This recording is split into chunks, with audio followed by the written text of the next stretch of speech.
एक सर्कल इस क्वेश्चन में उसकी बात हो रही है और उसका रेडियस 15 सेंटीमीटर है। तो उसमें जो एक कॉर्ड है वो एंगल बना रहा है सेंटर पे, यानी सेंट्रल एंगल 60 डिग्री बना रहा है वो एक कॉर्ड। तो हमको बोल रहा है कि फाइंड करो area of the corresponding minor and the major segment, और बोलता है जहां पे पाई मिले 3.14 इस्तेमाल करना और √3 मिले तो 1.73 वैल्यू इस्तेमाल करना। फिगर बना लिया, रेडियस हमारा कितना है 15 सेंटीमीटर का है एंड सेंट्रल एंगल 60 डिग्री का है। ए बी हमारा कॉर्ड दिया हुआ है और सेगमेंट एपीबी हमको निकालना है। तो जो गिवन डेटा है वो हम पुट कर देंगे। OA = OB = 15 centimetre and angle AOB = 60 degree हमको दिया हुआ है। तो माइनर सेगमेंट हमारा यहाँ पे क्या हो जाएगा APB and major segment AQB। तो area of the corresponding minor segment and major segment ये हम निकालेंगे। एरिया ऑफ सेगमेंट निकालने के लिए हमको पता है एरिया ऑफ सेक्टर हमारे पास होना चाहिए एंड एरिया ऑफ ट्रायंगल हमारे पास होना चाहिए। तो एरिया ऑफ सेक्टर में से जब एरिया ऑफ ट्रायंगल हम माइनस करेंगे तो हमको एरिया ऑफ द सेगमेंट मिलेगा। तो हम पहले एरिया ऑफ द सेक्टर निकालेंगे फॉर्मूला θ/360 इंटू πr² का इस्तेमाल करके। सेंट्रल एंगल हमको दिया हुआ है 60 डिग्री, तो पुट कर देंगे। तो 60.360 इज 1/6 हो जाएगा इंटू 3.14 इंटू 15 का स्क्वायर। तो 15 इंटू 15 लिख सकते हैं। अब 6 को 2 इंटू 3 लिख सकते हैं। 15 को 3 5 लिख सकते हैं। 3 5 15, 3 3 कैंसिल हो जाएगा। तो हमको क्या मिलेगा न्यूमरेटर में 15.7 इंटू 15/2 यानी 235.5/2 यानी 117.75। अब ये तो एरिया ऑफ द सेक्टर मिल गया। अब एरिया ऑफ ट्रायंगल अगर मिल जाता है तो इसमें से हम माइनस करेंगे और एरिया ऑफ सेगमेंट हमको मिल जाएगा। तो area of triangle AOB figure में देख सकते हैं। तो इसमें segment AO and segment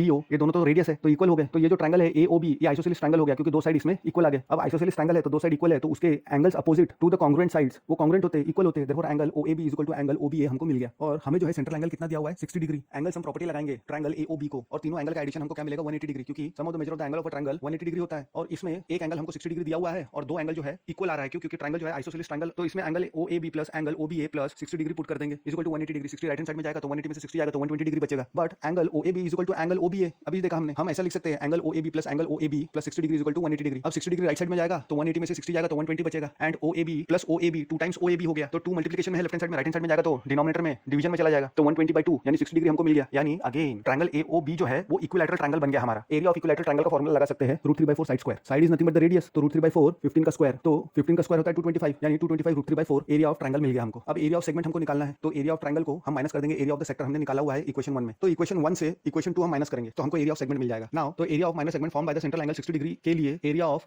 segment is equal to area of sector minus area of triangle, area of sector OAPB minus area of triangle AOB। तो एरिया ऑफ सेक्टर इक्वेशन 1 से हमें पता है, एरिया ऑफ ट्रायंगल इक्वेशन 2 से हमें पता है, value put कर देंगे हम 117.75 माइनस 225 √3/4। तो इसका क्रॉस मल्टीप्लिकेशन करेंगे तो 117.75 इंटू 4 माइनस 225 √3/4 471 माइनस 225 √3/4 यानी 471 माइनस √3 का 1.73 हमको वैल्यू लेने के लिए कहा गया तो 389.25 आ जाएगा। माइनस करेंगे तो 81.75 डिवाइड बाय 4। तो एरिया ऑफ सेगमेंट हमको APB का 4 से डिवाइड करने के बाद 20.4375 सेंटीमीटर स्क्वायर, इसको हम A बोल देंगे। दूसरे पार्ट में हमको बोलता है कि area of the major segment निकालना है। एरिया ऑफ द सर्कल में से एरिया ऑफ माइनर सेगमेंट अगर माइनस करेंगे तो जो बचेगा वो एरिया ऑफ मेजर सेगमेंट ही रहेगा। तो एरिया ऑफ द सर्कल का फार्मूला हमारे पास πr² है और एरिया ऑफ माइनर सेगमेंट जिसका सेंट्रल एंगल 60 डिग्री है वो हमने निकाल चुका है 20.4375, वो हम पुट कर देंगे। तो 3.14 इंटू 15 का स्क्वायर माइनस 20.4375 हमको मिल रहा है। तो 3.14 इंटू 15 का square is 225, 225 into 3.14 is 706.5 minus 20.4375 तो हमको क्या मिल जाएगा 686.0625 सेंटीमीटर स्क्वायर। तो area of the major segment कितना मिला 686.0625 सेंटीमीटर स्क्वायर। दोनों की वैल्यू निकाल